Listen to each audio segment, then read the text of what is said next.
Reserves are the amount of money that an organisation keeps over and above the amount that it will spend in a particular year.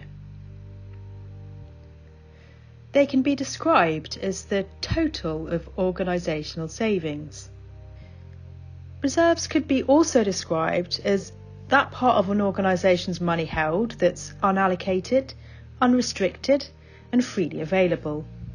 Some organisations describe their reserves as funds. So, do we need them? Some organisations have no reserves and spend all they receive each year. Some find it difficult to build up reserves because they only receive restricted funds and rarely receive any unrestricted funds, which would give more flexibility. If an organisation does not have ongoing commitments, such as staff costs or rent, it's less important to have reserves.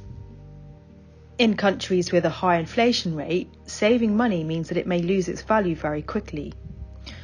Often reserves are needed, but it's argued that it's still best to spend the money.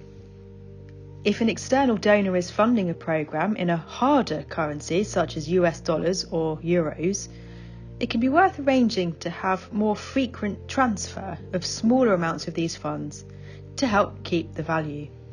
In some countries, organisations aren't allowed to keep reserves, and often donors don't want an organisation to use their funds for reserves.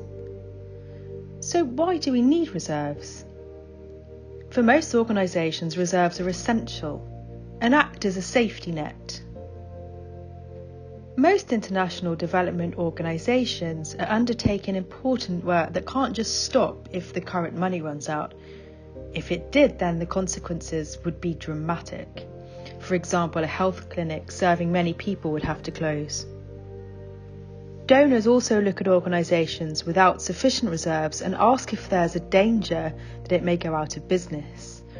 If so, then they're much less likely to grant funds. So how do reserves help? Well, there are a number of ways. Firstly, they provide for times when you have to spend money in advance of receiving funding.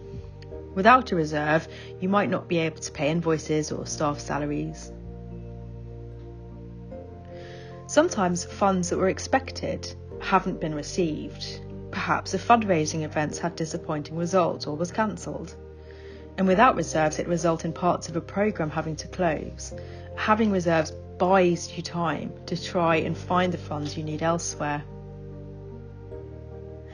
We use our budget to tell us what money has been approved to spend. If some spending is not included in the budget, but there's been an emergency and it's needed urgently, reserves make this possible.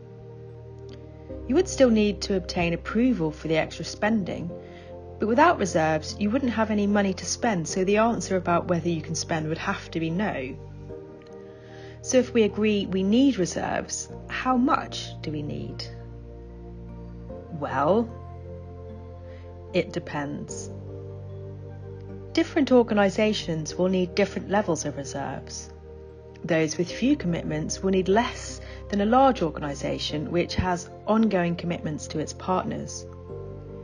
If an organisation is dependent on funding from just one or two sources, it might be sensible to have a higher level of reserves, but it also might be more difficult to achieve.